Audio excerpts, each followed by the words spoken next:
Hello friends, welcome back to my channel. कैसे हो आप सब? I hope you all are safe and in good health and आपकी exams चल रही है तो उम्मीद करती हूँ कि आप अच्छी तरीके से आपका एग्ज़ाम लिख रहे होंगे। आपका जो अगला पेपर है जो कि है प्रॉपर्टी लॉ और प्रॉपर्टी एंड इजमेंट का जो पेपर है आपका, उसमें one of the important topic जो एग्ज़ाम में पूछा ही जाना है वो है gift and transfer of actionable claims. तो इस पर्टिकुलर मॉड्यूल में जो गिफ्ट है, ये गिफ्ट वाला पार्ट हम इस वीडियो में देखेंगे। जो अगला पार्ट है तो वो मैं आपको ऑनलाइन लेक्चर में शायद कवर कर लूँ या फिर अगली वीडियो इस पे आ जाए। गिफ्ट के लिए जो प्रोविजंस है वो कहाँ मिलती है हमें? तो एक्ट के चैप्टर 7 में 122 से लेके 129 ये जो सेक्शन है यहाँ पर गिफ्ट के लिए प्रोविजंस दे रखी है कि मतलब जब ट्रांसफर ऑफ प्रॉपर्टी, कि जब इस बंदे से उसकी प्रॉपर्टी जो है दूसरे पर्सन को ट्रांसफर हो रही है, बट ट्रांसफर कैसे हो रहा है? गिफ्ट बाय गिफ्ट हो रहा है, मतलब ये पर्सन उसे गिफ्ट के बतौर कोई प्रॉपर्टी दे रहा है, तब यहाँ पर कौन सा लॉ एप्लीकेबल होगा? क्या इसके प्रोविजंस है that are given under section 122 to section 129। तो अब गिफ्ट की डेफिनेशन क्या है ये देखना पड़ेगा। अगर गिफ्ट के लिए वहाँ पे प्रोविजंस क्या है ये हमें पता करना है, तो उससे पहले गिफ्ट एग्जैक्टली कहते किसे है that we need to study. So gift का जो डेफिनेशन है it is given under section 122। तो गिफ्ट क्या है?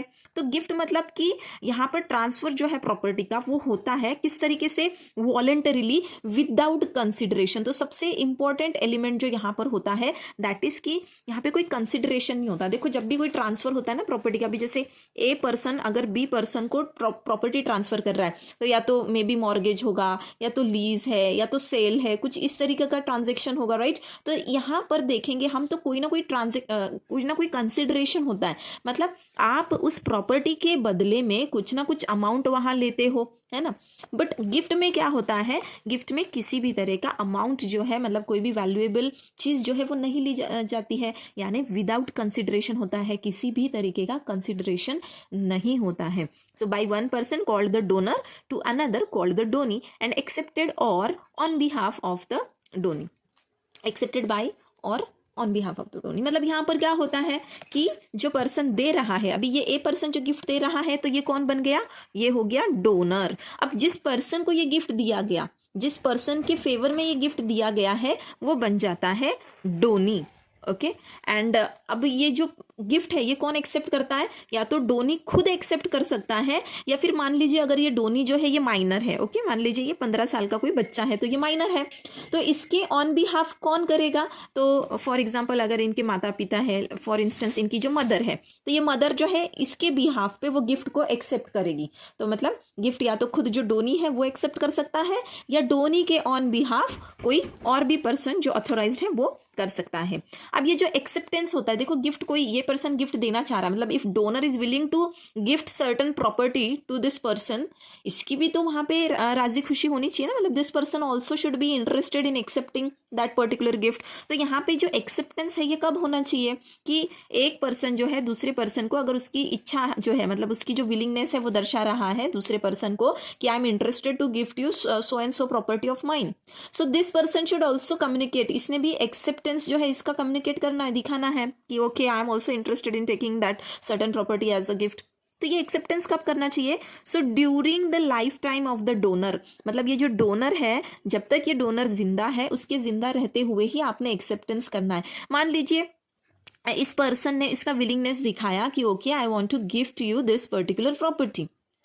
अब ये बोलने के बाद मान लीजिए दो दिन हो जाते, 2 days पास, एंड यहाँ पर ये जो पर्सन है ये अपना एक्सेप्टेंस कम्युनिकेट ही नहीं कर रहा है, ये अभी तक इसने हाँ या ना नहीं बताया है, और 2 दिन बाद पता चलता है कि इस पर्सन की मान लो डेथ हो जाती है, किसी भी तरीके से, नेचुरल हो या अननेचुरल हो। अब यहाँ पर क्योंकि इस पर्सन ने अपना जो कंसेंट है, मतलब जो उसका एक्सेप्टेंस है वो कम्युनिकेट नहीं किया गया था इस पर्सन के जिंदा रहते समय ही, तो ये जो गिफ्ट है हम, मतलब ये गिफ्ट जो है यहाँ पर पूरा नहीं हुआ है। तो इस तरीके का बाद में ये जाके बोल नहीं सकता कि ओके उसने तो मुझे गिफ्ट की थी ये प्रॉपर्टी, पर ये पर्सन ने एक्सेप्टेंस जो है वो नहीं किया था during this persons life time, इसलिए गिफ्ट जो है वो वॉइड हो जाएगा। अब इसेंशियल्स क्या है गिफ्ट के लिए? तो इसेंशियल्स क्या है? जो डोनर है, तो डोनर जो है वो कॉम्पिटेंट होना चाहिए। अब कॉम्पिटेंट होना चाहिए मतलब जो भी सारे हम देखते हैं कि कॉन्ट्रैक्ट एक्ट में कि कॉन्ट्रैक्ट के लिए जो बंदा कॉम्पिटेंट होता है तो वही सारे कॉम्पिटेंसी की जो क्लॉज है वो यहाँ पर एप्लीकेबल है। तो उसका जो एज है कैसे होना चाहिए? मेजर होना चाहिए वो बंदा, मतलब ही should have attend the age of majority, जो कि 18 ईयर्स है, और अगर उसके मतलब गार्जियन अपॉइंट कर रखे हैं तो 21 ईयर्स होता है इन दैट केस। फिर वो साउंड माइंड का होना चाहिए, अनसाउंड नहीं होना चाहिए, और उसे लॉ ने डिस्क्वालीफाई नहीं कर रखा हो, मतलब उसे अगर इंसॉल्वेंट करार कर दिया है तो मतलब वो डिस्क्वालीफाई किया है लॉ ने उसे, तो ऐसा नहीं होना चाहिए। He should be major, he should be of sound mind, and he should not have been disqualified by law. अब जो सब्जेक्ट मैटर होता है, वो सब्जेक्ट मैटर कैसा होना चाहिए जो आप गिफ्ट करना चाहते हो, तो गिफ्ट किस चीज का हो सकता है और कैसे हो सकता है। तो वो जो गिफ्ट है, देखिए गिफ्ट एक तो मूवेबल, इमूवेबल किसी भी प्रॉपर्टी का हो सकता है, यहाँ पर कोई भी ऐसा रेस्ट्रिक्शन नहीं है। लेकिन जो गिफ्ट आपको करना है वो अनसर्टन प्रॉपर्टी नहीं हो, या फिर ऐसा भी नहीं कि वो प्रॉपर्टी एग्जिस्टेंस में नहीं है अभी, वो फ्यूचर में जो है वो प्रॉपर्टी आप खरीदेंगे फिर वो गिफ्ट करेंगे, ऐसा नहीं होता है। तो अगर फ्यूचर प्रॉपर्टी का कोई गिफ्ट करता है, मान लीजिए ये पर्सन जो है, ये ए पर्सन बी पर्सन को कहता है कि मैं आगे फ्यूचर में जाके, कि मैं 5 साल बाद एक प्लॉट खरीदूंगा, उस प्लॉट का मैं तुझे गिफ्ट कर रहा हूं। तो देखिए प्रॉपर्टी अगर है ही नहीं अभी एग्जिस्टेंस में, तो वो उसका गिफ्ट तो नहीं हो सकता ना, तो ये तो वॉइड हो गया। Then there can be no gift of future property. A gift of future property is mere promise which cannot be enforced and is therefore void. सही बात है। अब देखो ये बंदा बोलता है, जैसे ए पर्सन बोलता है बी को कि भाई मैं एक प्रॉपर्टी खरीदूंगा 5 साल बाद और वो मैं तुम्हें गिफ्ट करूंगा। अब ये तो सिर्फ एक प्रॉमिस हो गया ना, ये जो इस तरीके का प्रॉमिस है, क्या ये हम कोर्ट में जाके एनफोर्स कर सकते हैं? नहीं। So this kind of promise which is not enforceable before the court of law, तो वो जो है वो वॉइड होता है। देन गिफ्ट जो होता है वो वॉलेंटरली होना चाहिए, मतलब क्या खुद होके अपनी इच्छा से सामने वाले ने देना है। अगर उसे आप जोर जबरदस्ती से, यानी कंपल्शन से, कोअर्शन से, अनड्यू इन्फ्लुएंस, मतलब उसे बहला फुसला के, उसे किसी बहकावे में लाके अगर आप गिफ्ट जो है उससे लिखवा लेते हो अपने नाम पे, तो इस तरीके के भी जो गिफ्ट होते हैं ये वॉइड होते हैं, ये वैलिड गिफ्ट्स नहीं होते। तो गिफ्ट जो है हमेशा गिफ्ट जो है वो हमेशा खुद की मर्जी से, यानी कि वॉलेंटरीली किए गए होने चाहिए। Now gift should be without consideration. तो गिफ्ट का मेन इसेंस ही तो यही है ना, गिफ्ट की खासियत ही यही है कि यहाँ पर एक प्रॉपर्टी जो है एक पर्सन से दूसरे पर्सन के नाम ट्रांसफर हो जाती है, बट इस ट्रांसफर में किसी भी तरीके का कंसिडरेशन ही नहीं होता, मतलब आप उसके बदले में कोई अमाउंट नहीं लेते हो या कोई वैल्यूएबल नहीं लेते हो, तो यहाँ पर किसी भी तरह का कंसिडरेशन नहीं होना चाहिए। There must be acceptance by the donee during his lifetime. ये पॉइंट हमने अभी देखा था कि जब वो डोनर जब जिंदा है, उसके जिंदा रहते हुए ही जो डोनी होता है उसने अपना जो एक्सेप्टेंस है वो एक्सप्रेस करना चाहिए, वो वहां पर जो है जाहिर करना चाहिए। Now donor and donee must be living at the time of transfer and acceptance. तो ट्रांसफर जो है, गिफ्ट मतलब ऐसा ट्रांसफर है जो इंटरवाइवर्स होता है, ट्रांसफर ऑफ प्रॉपर्टी इंटरवाइवर्स। तो इंटरवाइवर्स मतलब क्या होता है कि दो जिंदा लोगों के बीच में, ऐसे लोग जो जिंदा है, 2 लिविंग पर्संस, इनके बीच में जब प्रॉपर्टी का ट्रांसफर होता है तो इसे हम गिफ्ट कहते हैं। मतलब गिफ्ट हमेशा इंटरवाइवर्स ही होता है। अब देख लीजिए ये पर्सन जो है, ये पर्सन की अगर डेथ हो चुकी है और इसकी डेथ के बाद अगर प्रॉपर्टी इस पर्सन के नाम से ट्रांसफर हो रही है, तो वो तो गिफ्ट में नहीं आएगा, क्योंकि मे बी शायद वो सक्सेशन में चला जाएगा, शायद वो इनहेरिटेंस में चला जाएगा। तो वो इनहेरिटेंस जो है शायद विल के थ्रू हो, कि ये बंदे ने विल में लिख रखा था, तो ये तो टेस्टामेंट्री सक्सेशन या फिर इस तरीके की चीज़ों में वो गवर्न हो जाता है, ये तो गिफ्ट नहीं हुआ किसी भी तरीके से। तो इसलिए गिफ्ट की खासियत ही यही है कि दोनों भी लोग वहां पर क्या होने चाहिए, they must be living. Then gift deed must have been registered. ये सबसे एक इंपॉर्टेंट क्लॉज है। यहाँ पे आ जाता है हम वकील लोगों का रोल, है ना। क्यों हम पढ़ रहे हैं ये सब, क्योंकि हमें ही तो करवाना है भैया रजिस्ट्रेशन वगैरह ये सब। तो यहाँ पर एक गिफ्ट डीड जो होती है ना, ये एग्जीक्यूट करनी होती है। तो मूवेबल प्रॉपर्टी है अगर, तो मूवेबल प्रॉपर्टी में रजिस्ट्रेशन कंपलसरी नहीं है, बट जब इमूवेबल प्रॉपर्टी का आप गिफ्ट करते हो, जैसे घर हो गया, प्लॉट हो गया, कोई लैंड हो गई एग्रीकल्चरल, इस तरीके के जो गिफ्ट होते हैं, तो वहां पर गिफ्ट डीड का एग्जीक्यूट करना इज मैंडेटरी। अब यहां पर जो गिफ्ट डीड होती है ना, तो इस पे डोनर और डोनी के तो साइन होने ही चाहिए, साथ में वो अटेस्टेड होना चाहिए 2 विटनेसेस के द्वारा। तो वहां पे 2 विटनेसेस की जरूरत होती है। अब ये प्रोविजन जो है ये मैंडेटरी है, जैसे मैंने आपको पहले बताया। मैंडेटरी मतलब क्या, कंपलसरी है। In case of gift of movable property registration is not necessary. ये मैंने आपको पहले ही बताया कि मूवेबल में रजिस्ट्रेशन नेसेसरी नहीं है, वहां पे बस आप डिलीवरी कर दो सामने वाले को तो हो जाता है। अब मान लीजिए आपने किसी को फोन जो है, मोबाइल फ़ोन जो है वो गिफ्ट कर दिया आपके दोस्त को, तो उसका थोड़ी ना आप रजिस्ट्री करवाएंगे, तो वो तो बस आप डिलीवर कर देंगे तो हो जाता है। But when it comes to immovable property तब आपको रजिस्ट्री करवानी ही होती है, मतलब गिफ्ट जो है वो रजिस्टर्ड होना चाहिए। अब वॉइड गिफ्ट्स कौन से हैं, तो ये तो हमने देखे कि सारे वैलिड गिफ्ट के पॉइंट्स हैं ना ये सारे। तो हाँ, एक पॉइंट यहाँ पर छूट गया है जो कि है there must be transfer of ownership. तो ओनरशिप ट्रांसफर होनी चाहिए। अब ये नहीं कि ये पर्सन जो है, एक पर्सन जो है दूसरे पर्सन को प्रॉपर्टी जो है गिफ्ट कर रहा है बट उसमें ओनरशिप उसको दे ही नहीं रहा है। तो ओनरशिप जब तक ट्रांसफर नहीं होगी तो हम कैसे कहेंगे ना कि गिफ्ट जो है पूरी तरीके से वहां पर हो रखा है। तो ओनरशिप जो है वहां पर ट्रांसफर होनी चाहिए, टाइटल जो है वो ट्रांसफर होना चाहिए। अब यहाँ पर वॉइड गिफ्ट्स कौन से है, ऐसा गिफ्ट जो अनलॉफुल पर्पस के लिए किया गया हो। ओके, तो जो पर्पस है आपका अनलॉफुल नहीं होना चाहिए। अब मान लीजिए ये एक्स पर्सन जो है ये वाई पर्सन को एक प्रॉपर्टी, एक गोडाउन जो है गिफ्ट करता है। किस लिए गिफ्ट करता है कि वहां पे जो भी स्मगल की हुई चीजें हैं ना वहां पे स्टोर करके रखो, तो ये तो अनलॉफुल पर्पस हो गया। देन ऐसा गिफ्ट जो है वो वॉइड रहेगा। Then gift depending upon the condition and the fulfilment of such condition is impossible और फॉरबिडन बाय लॉ। अब गिफ्ट जो है ना ऐसा है कि मतलब वो किसी कंडीशन के फुलफिलमेंट करने के बाद आपको मिलेगा। मतलब कोई कंडीशन जो है वो आपको फुलफिल करनी होती है और वो जो कंडीशन है वो फुलफिल करना या तो इम्पॉसिबल है या तो फिर लॉ ने उसे फोरबिडन कर दिया है, मतलब लॉ ने उस पर रोक लगा दी है कि आप ये काम नहीं कर सकते हो। अब मान लीजिए ये एक्स पर्सन है, ये वाई पर्सन है। तो एक्स पर्सन जो कहता है वाई को कि मैं तुझे अपनी ये प्रॉपर्टी जो है ये गिफ्ट करता हूं, बट तू उससे पहले तुझे क्या करना है कि तुझे सुबह उठ के 70 किलोमीटर्स वॉक करना है। तो अब देखिए सुबह उठकर 70 किलोमीटर वॉक करना, क्या ये पॉसिबल है? इम्पॉसिबल कंडीशन है। तो इस तरीके का गिफ्ट भी क्या होगा, ये वॉइड होगा। या फिर अब देख लिए अनलॉफुल पर्पस के लिए, मतलब कोई फोरबिडन बाय लॉ, ऐसी कोई कंडीशन बता देता है जो लॉ ने फोरबिडन कर रखी है, फोरबिड कर रखी है मतलब। तो अब ये एक्स पर्सन जो है वाई से कहता है कि तुम जाके जेड का मर्डर कर दो, अगर तुम जेड का मर्डर करते हो तो मैं तुम्हें ये प्रॉपर्टी गिफ्ट कर दूंगा। तो अभी मर्डर ये भी तो this is forbidden by law, you can not go and kill someone like that. तो ये लॉफुल एक्ट तो नहीं हो गया, तो this act is forbidden by law, हमने उसे पिनलाइज कर रखा है। तो यहाँ पर भी जो गिफ्ट है वो वॉइड होगा। इसके कई सारे एग्जाम्पल्स हो सकते हैं, आप एग्जाम में लिख सकते हो इलस्ट्रेशन, ऐसे ABCD करके आप डालो, आपका आंसर का लेंथ भी अच्छा खासा बढ़ जाएगा एंड मार्क्स भी मिल जाएंगे अच्छे खासे। Now death of donee before acceptance. अब मान लीजिए इस पर्सन ने जो है यहाँ पे ऑफर की है, मतलब इसने बताया इसका विलिंगनेस कि भाई मैं तुझे अपनी प्रॉपर्टी जो है वो गिफ्ट करना चाहता हूँ। अब इस पर्सन के ऊपर है वो डिसीजन, उसे ये प्रॉपर्टी एक्सेप्ट करनी है या नहीं है। अब इसके एक्सेप्ट करने से पहले ही इसकी डेथ हो जाती है, मतलब डोनी की, तब ऐसे सीन में भी जो गिफ्ट है वो वॉइड हो गया। Then gift by a person incompetent to contract, example minor lunatic. अब देखिए ऐसे पर्सन द्वारा गिफ्ट किया गया हो जिसे कॉन्ट्रैक्ट करने के लिए हमने कॉम्पिटेंट नहीं माना है, यानी वो माइनर है, लूनेटिक है, अनसाउंड माइंड का है। तो ये जब माइनर या लूनेटिक पर्सन जो है गिफ्ट करेगा तो वो क्या होगा, वॉइड गिफ्ट होगा।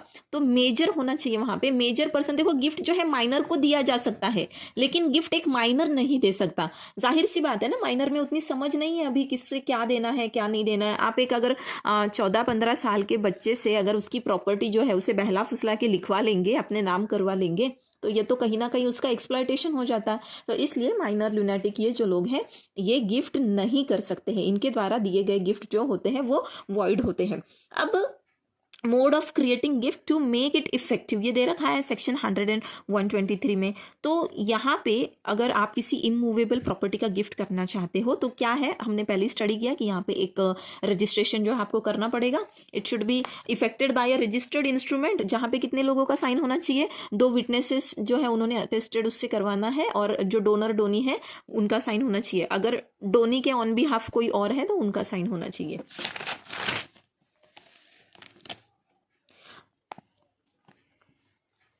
अब जो मोहम्मदियन लॉ है तो इनमें भी क्या ये जो रजिस्ट्रेशन है ये ज़रूरी है। तो यहाँ पे क्या दे रखा है कि a gift where the donor is Mohammedan, मतलब कि अगर मुस्लिम पर्सन है उसके द्वारा गिफ्ट दिया गया है तो may be made according to the rules of Mohammedan law. तो जो मोहम्मदियन लॉ है ना, जो हमने फैमिली लॉ में पहले पिछले सेमेस्टर में देख रखा है, तो वो उस तरीके से दे सकता है। मतलब कैसे, हमने देखा था कि इसके लिए क्या चाहिए, डैड चाहिए। डैड मतलब एक है डिक्लेरेशन, ए है एक्सेप्टेंस एंड डी है डिलीवरी। तो ये डैड उसमें होना चाहिए, मतलब ये चीज़ें अगर वहाँ पर सेटिस्फाई होती है तो वहाँ पर गिफ्ट जो है वो वहाँ पर वैलिड हो जाता है। देन ओरल गिफ्ट जो है, क्या ओरल गिफ्ट कर सकते हैं हम किसी को, बस ओरली जो है वो प्रॉपर्टी ट्रांसफर करवा दी? तो देखिए ओरल गिफ्ट जो है ना ये नहीं हो सकता है अभी, क्योंकि हमारा जो इंडियन रजिस्ट्रेशन एक्ट है तो इसका जो सेक्शन 17 है इसके अंडर जो रजिस्ट्रेशन दे रखा है तो वो रजिस्ट्रेशन करवाना ज़रूरी है। तो यहाँ पे आप वायलेशन जो है इस प्रोविजन का नहीं कर सकते, क्योंकि सेक्शन 123 बहुत साफ साफ कहता है कि भैया आपको रजिस्ट्रेशन जो है वो तो करवाना ही होगा ना। ग्राउंड्स ऑफ रिवोकेशन, गिफ्ट जो है क्या वो रिवोक कर सकते हैं हम? मतलब हमने किसी को गिफ्ट कर दिया, क्या वो गिफ्ट हम वापस मांग सकते हैं उससे, क्या रिवोक कर सकते हैं? तो ये दे रखा है हमें सेक्शन 126 में। तो ये रिवोकेशन और सस्पेंशन जो है गिफ्ट का, इसके लिए क्या प्रोविजन दे रखी है कि अगर डोनर और डोनी ने उस अग्रीमेंट में, अगर कोई एग्रीमेंट उनमें पहले से लिख रखा है कि भैया वो एग्रीमेंट के हिसाब से मतलब कि गिफ्ट जो है वो रिवोक हो सकता है, रिवोक किया जाएगा तो रिवोकेशन हो सकता है, या फिर जो गिफ्ट की वैलिडिटी है वो किसी स्पेसिफिक इवेंट के होने पे डिपेंड करती है। कि मान लीजिए जैसे होता है ना, एक घर वाले आपको बोलते हैं, जैसे ये तो बहुत नॉर्मल है इंडियन फैमिलीज में कि बच्चे को बोल देते हैं माता पिता कि हाँ आप अगर जो है स्कोर करेंगे, एग्जाम पास करेंगे, अच्छे मार्क्स से पास होंगे, शायद आप 80-90% लाओ, तो हम जो है आपको मे बी कोई साइकिल या कोई किसी भी तरह की ऐसी कोई चीज़ जो है वो हम आपको गिफ्ट करेंगे। आज के ज़माने में फ़ोन, आईफोन इसका बड़ा क्रेज़ है, तो या एप्पल का आईपैड वगैरह कुछ भी। अब यहाँ पर जो गिफ्ट की वैलिडिटी है किस पे डिपेंड करती है कि ये बच्चा जो है ये उतने मार्क्स लाता है या नहीं लाता है। अगर उसने उतने मार्क्स नहीं लाए तो ऑब्वियसली वो जो गिफ्ट है उसे नहीं मिलेगा। तो इसी तरह से मतलब ये बस एग्जांपल मैंने आपको बताया कि जब किसी कंडीशन पे, किसी एक इवेंट पे डिपेंड करता है उस गिफ्ट की वैलिडिटी, कि एक्स पर्सन ने बोल दिया वाई पर्सन को कि अगर आप जो है मेरी बेटी से शादी करते हो तो मैं आपको ये जो प्रॉपर्टी है गिफ्ट करूंगा। तो ये किस पे डिपेंड करता है? अभी ये जो गिफ्ट है शादी पे। ओके, तो ये मैंने गिफ्ट कर दिया। अब मान लीजिए प्रॉपर्टी दे दी उसने गिफ्ट में, लेकिन शादी तो की नहीं उसने अपनी मतलब उनकी बेटी से, तब वो गिफ्ट जो है फिर वो रिवोक हो सकता है, क्योंकि गिफ्ट दिया ही इसलिए गया था कि आप मेरी बेटी से शादी कर लो। Then such a specified event does not depend upon the will of the donor. अब वो जो स्पेसिफाइड इवेंट है वो डोनर की विल पे नहीं डिपेंड करता हो, मतलब वो डोनी के विल पे डिपेंड करता है। ओके, डोनर के विल पे नहीं। तो सिचुएशन ऐसी होनी चाहिए जैसे अभी मैंने कहा जो शादी वाला इंसिडेंट बताया आपको मैंने, तो उसमें वो बंदे पे डिपेंड करता है ना उसे शादी करनी या नहीं, मतलब डोनी पे। तो डोनर पे तो नहीं डिपेंड करता, डोनर उससे कितना ही फोर्स कर लेगा। Then such a gift becomes void wholly or in part as the case may be. तो एग्रीमेंट में जैसे दे रखा हो तो वो पूरी तरीके से या उसका कुछ पार्ट जो है वो वॉइड हो सकता है वहां पे। A gift may be revoked for the grounds available as in a contract. तो अगर वहां पे कुछ आपने कॉन्ट्रैक्ट कर रखा और उसमें अगर कोई ग्राउंड्स लिख रखे हैं कि ये चीजें अगर होती है तो गिफ्ट जो है रिवोक होगा, तो तब भी रिवोकेशन हो सकता है। लेकिन आप किसी से कंसिडरेशन के लिए, मतलब आप उनसे कुछ चीज चाहते हो, कोई पैसा चाहते हो या कोई अदर वैल्यूएबल चीज चाहते हो, तो कंसिडरेशन के लिए कभी भी गिफ्ट जो है वो रिवोक नहीं हो सकता है। और रिवोकेशन जो है सिर्फ ये जो ग्राउंड्स अभी बताए गए हैं सेक्शन 126 में, इसी के बेसिस पर हो सकता है।